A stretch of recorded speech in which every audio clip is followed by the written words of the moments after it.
Hello everybody, and welcome back to another video for the day. We're going back into r/niceguys stories because everybody likes those storytime format videos, and if you want to see more of them like these, I need for you guys to be absolutely amazing and hit that like button, leave a comment down below, and if you have not already, subscribe to the channel. Let's get right into the let go. Our first story comes to us from username RickRollo24. Nice guy threatens me because I'm friends with a girl he likes. So, back in Job Corps, I became friends with this girl. She was incredibly cool, fun, but I don't date classmates. That's just how I am, and I don't want to be some school, we are responsible for your relationship, blah blah blah blah story, and because her parents are jobbies and my center was a base my grandpa was stationed at. The curse has to be broken. So, we are having lunch on the weekend, chatting about our plans in the art room, having a good old time.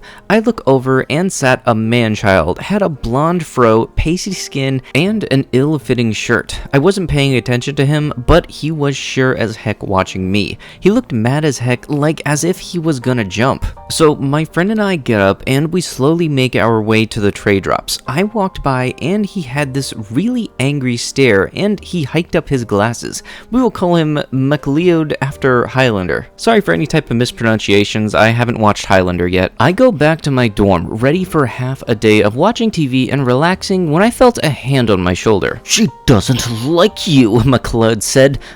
Okay. We're just friends, dude. "If I wasn't here on center, I'll fight you," MacLeod professed. That's a threat. Keep it up and I will talk to staff," I told him. He got really quiet.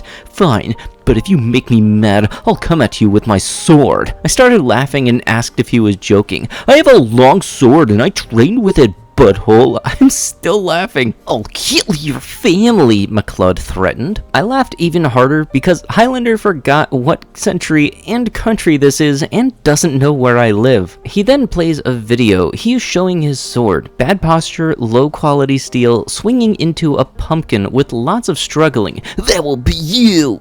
I then stopped laughing. "Listen, you should do stand-up comedy. However, that's strike 2 for threatening me. I'll seriously talk to staff about you if you keep threatening me. Also, using a sword too, really? I'm gonna tell my friend about you, by the way, and what you did here. This is not cool, and threatening to murder my family is really not cool." He then goes instantly submissive.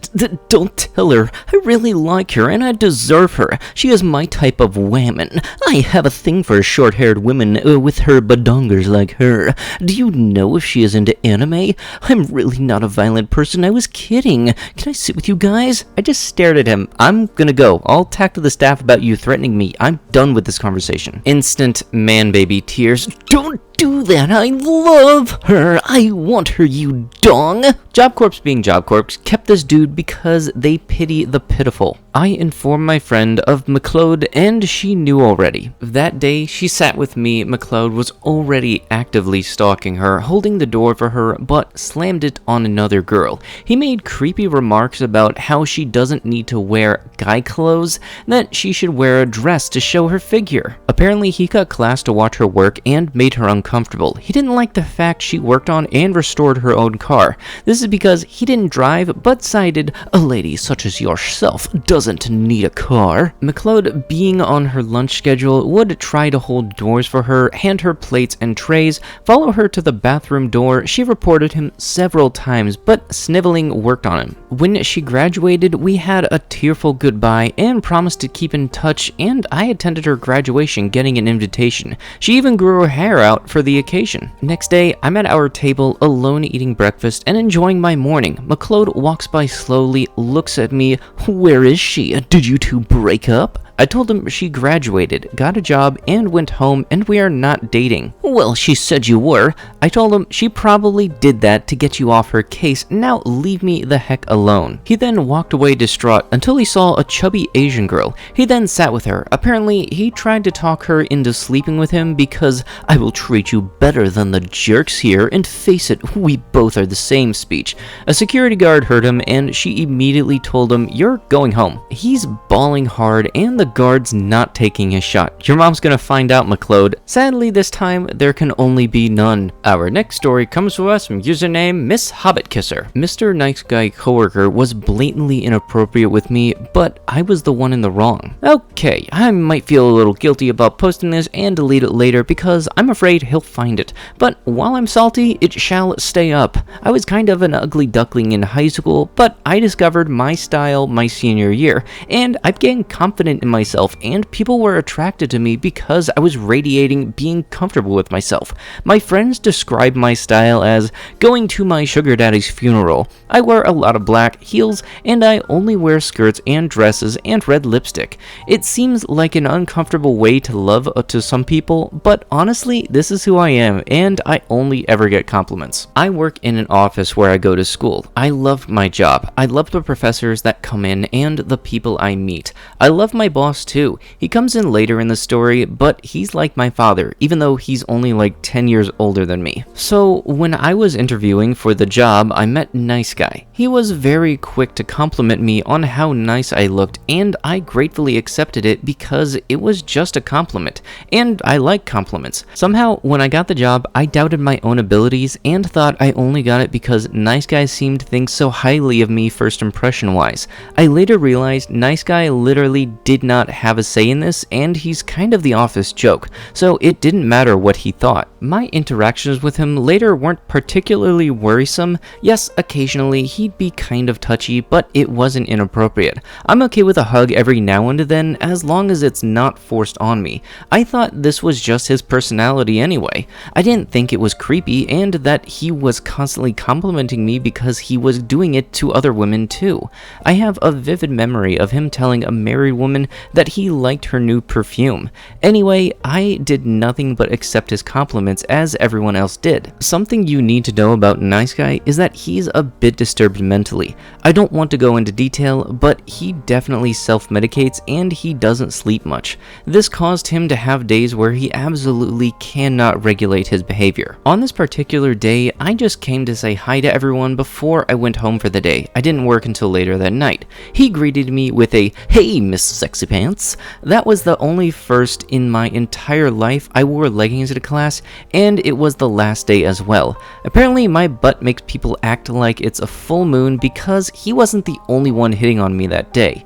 He saw my face and immediately apologized, and I kind of brushed it off, but I was getting ready to leave. My boss asked me how my day was, and I told him I had a really hot professor and that I thought I was in love with him. Nice Guy starts getting a little salty. "Why not me?" he asks.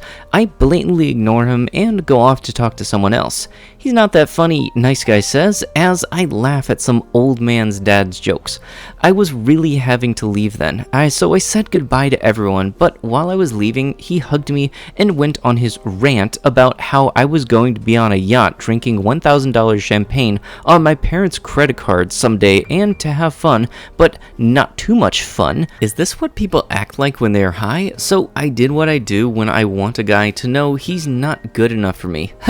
Don't worry, I'm gonna marry a rich, so I won't have to use a credit card.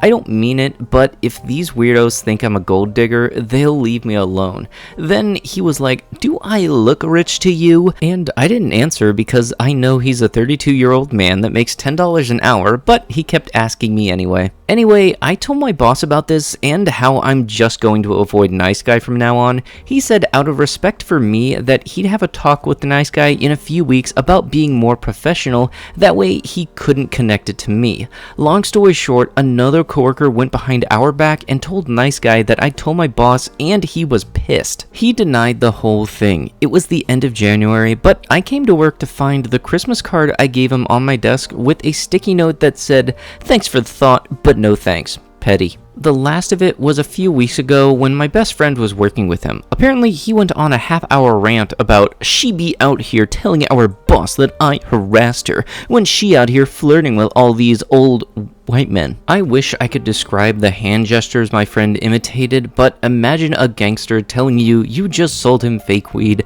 He could use those hand gestures. Yes, I'm quite friendly with a few handsome older gentlemen I work with, two in particular, but it's not inappropriate and it's none of his business, and it doesn't excuse what he did. I think he was referring to one of them saying, "There's my girl," and offering to buy me breakfast one time in front of him. Or maybe when I told one of them I loved him a purely platonic fashion? That's all he's seen. If I'm flirting, I don't do it within earshot of anyone like his dumb butt did.